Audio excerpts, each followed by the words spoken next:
One of the things that I'm really very interested in is that John's mentioned there raising aspirations of teenagers. I'm involved in producing sex education materials for teenagers, and what I've done is followed some guidance that was laid down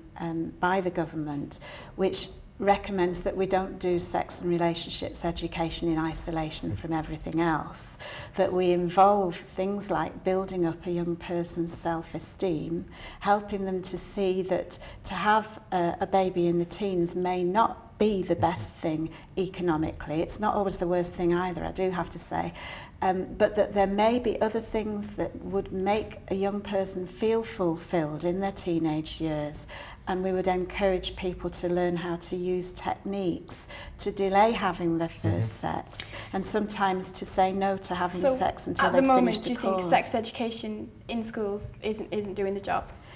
I think sex education in schools is so variable. Even though we've got national guidance, I think it depends on the individual schools, it depends on the parents, it depends on the passion of the teachers, it depends on the materials that are available, and it depends on how much money there is available to get new materials and invest in training of the staff. Basically there's a comparison that's usually made between ourselves and the Netherlands, and what happens in the Netherlands is that young people are educated early, and it's done quite naturally throughout the whole of the school curriculum,